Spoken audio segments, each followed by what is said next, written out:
Oh shit. Hey. Okay, I know I haven't done one of these in a minute, but I did want to make a little announcement that I'm actually super excited to make. We just had the 2025 summer tour. If you haven't been on this channel, it started at May 14th. I think that's the right date. I don't remember. I keep forgetting. I think it was May 14th though. We raced every Wednesday night at 7:30. Technically 8 is when the session started, but I do all the streams at 7:30 to give time for you guys to come in and say hello and do the little intros and stuff like that that you will soon see. Some of the lives, not all of them, but some of the recent streams that we've done or recent races that we've done for the summer tour appear on the channel very soon. It's going to be the full streams, light editing sprinkled through there. That way you can see kind of what it looks like essentially to watch a stream. But let me preface this really quick. We freaking won the entire series. What does that mean? It means a lot. It means I really didn't think that I would win it, to be honest with you. I did not think that I would win it, but it got to a point where I was like, you know what, I'm gonna focus in, see what I can do, and really kind of hone my driving and craft and everything like that to try to be the fastest out there. And that's exactly what I did without really even thinking about it. Very good moral of the story though, is just don't think. Don't think, okay? Just don't think. But we did win it. We had our last race at Mid-Ohio Sports Car Course, and man, that was insane.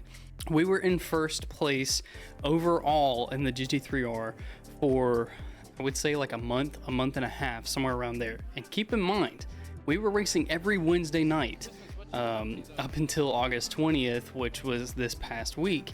And that was kind of hard to do because every race that you go into, you're like, okay, I gotta make this one count, I gotta make this one count, I gotta get enough points to do this, etc., right? We did it though, and I'm super happy to say that. The second place, if you've been in the streams, you've seen him race, and he's out there. He's very quick. Apparently he's done some really good professional racing in real life as well. And he is kind of, I wouldn't say aggressive anymore. It seems like that in the middle of driving, but he's a really good driver, essentially. That's all I'll say about him. And we were super close.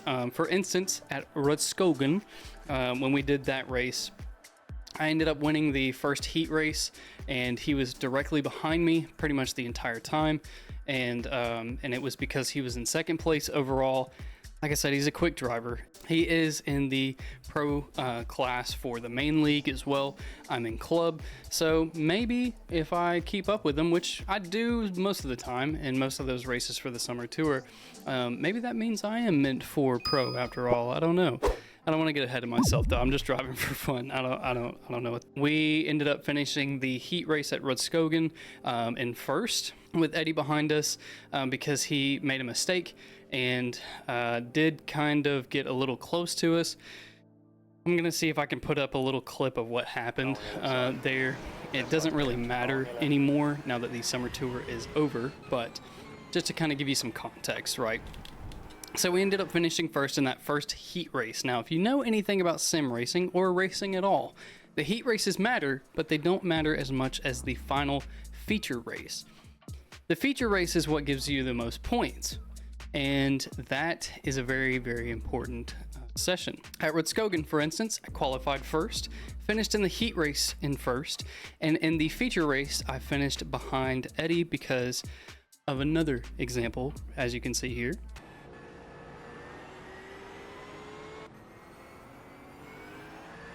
Car left. Still there. Clear right. Dude. And we finished in second on that one. So what that means is that we didn't get as many points as we would have essentially. That exact thing, qualify first, finish in the heat race first, and finish second in the feature, that exact thing happened at Mid-Ohio, and we retained enough points to finish overall. So thankfully we got first. I don't know what this means for the PCA. Apparently there are some prizes and stuff like that out there, but we haven't got exact confirmation of everything. I'm really just, I'm happy that it's over, to be honest with you, because it was very, very tough. With my current life schedule, as some of you may know, I'm happily married, and I have tried to take a lot of time to give to my wife, essentially, and that's not the easiest when you have a day job. You have other things that you have going on, sim racing, projects, all that kind of stuff, being married, all that stuff. So it's very, very tedious to get some time to actually practice for each race. That being said, here is an overall clip of what it looked like when I had the race winning moment at Mid-Ohio.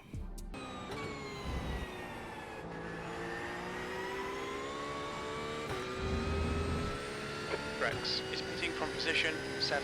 He should come out close in front of you.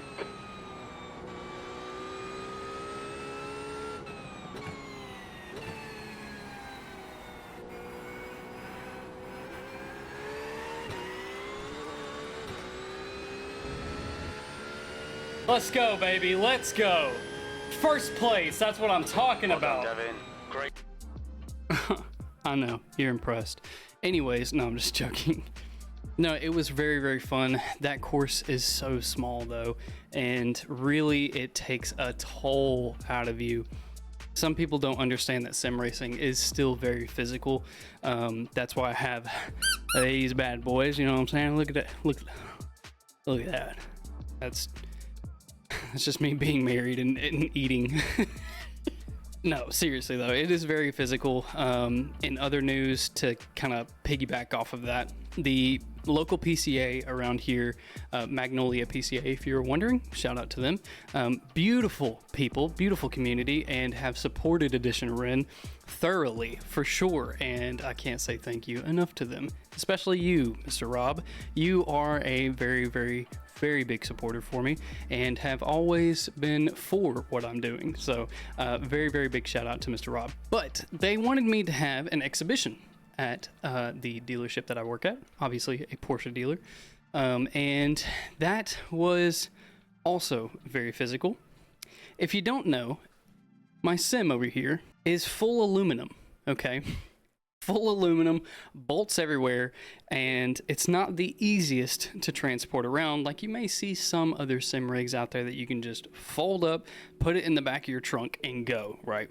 This thing barely fit in the back of a Lexus GX 460. My wife's car, obviously, and everything else that I had, my computer, my screen. I didn't do the triples. I just did the one singular screen and brought it up there to the dealership on an early Saturday morning. I took all of this apart. It took me 2 hours. 2 hours later. 2 hours to take everything apart, clean it off, because obviously it's been used. I don't want people to be like, oh, that's dirty, you know what I mean? I don't want to drive that. And get it into the car, essentially. And then about an hour and a half with the help of my beautiful wife, who said she was going to help me Friday night, but she fell asleep. Anyways, I'm just joking. She works a lot as well, and I am very thankful to have her. We got it set up, and a total of maybe 4 people drove it.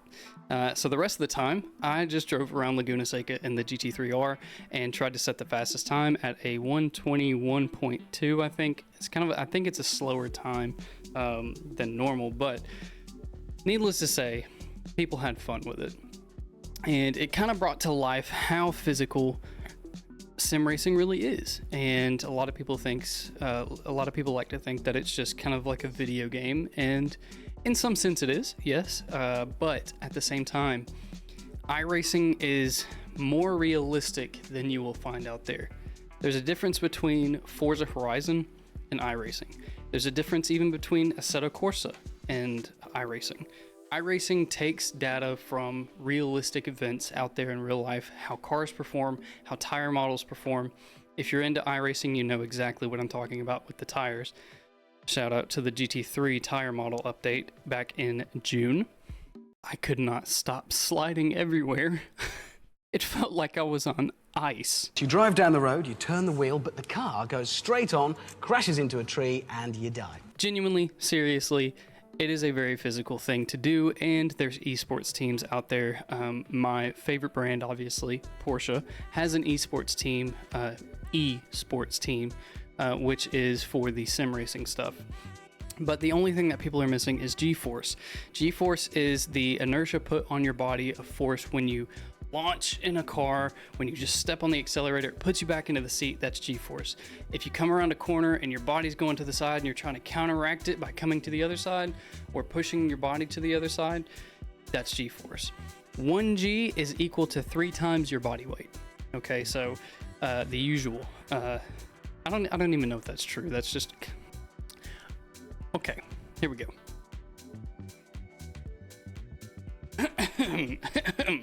What 1G means. In physics, 1G refers to the acceleration due to Earth's gravity, about 9.8, I'm assuming meters per second, squared. It doesn't mean 3 times your body weight. Oh, it simply means you are experiencing the same acceleration as gravity normally produces on Earth. How G-forces feel on the body. At 1G, everyday life on Earth, you feel your normal weight. At 2G, you feel twice your body weight. At 3G, you feel 3 times your body weight. So it is true. Where does GeForce come in? NVIDIA's GeForce brand. That is the physicality of it, and we're missing GeForce in simulators, even though there are people in warehouses with nothing in them, just some lights and a simulator on wheels that apparently is meant to throw you around like you're experiencing G-force. Kind of cool, to be honest with you. But I don't think that's natural G-force, right? That's not natural. Yes, you're being thrown around in something, but you're not having constant momentum forward. And I think that's really kind of the way that it makes the most sense. I don't know. If you're a science person, just comment it down below. I used to be. I won a freaking state award. It was in chemistry, but it's all the same. Just, you know, never mind. No, but seriously, thank you guys so much for watching. I mean, the people who have been through the streams, I genuinely appreciate you. My wife has been very supportive with this, and I cannot thank anybody enough. I really didn't think that we would win this thing. I was hoping that we would, and even in the streams, I was like, we're going to get first tonight. There's no doubt about it. I'm just good like that. But no, seriously, I did not think that we were going to win it.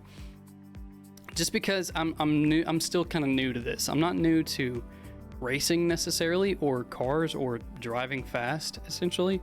I know what to look out for, and as Editionrenn would say, I have an ass that can feel. What? Bro, what are you talking about, man? That's the wrong quote. You know, if you've ever watched the Senna Netflix series, it's really good. You should go watch it. But he says, I have an ass. My ass can feel things. Just look, I'll put it up on the screen or something. I don't know. But no, seriously, thank you guys so much for watching. Hopefully you did enjoy this video. This isn't a pit lane update. I know I forgot this month, but it might be for September. I don't know. Just depends on how quickly I can edit it, if you know what I mean. If there's any editors out there that want to work for free, let me know. My email is in the description below. I'm joking. I really enjoy editing these videos. It's been really fun. Thank you guys so much. I'll see you guys in the next one, and goodbye.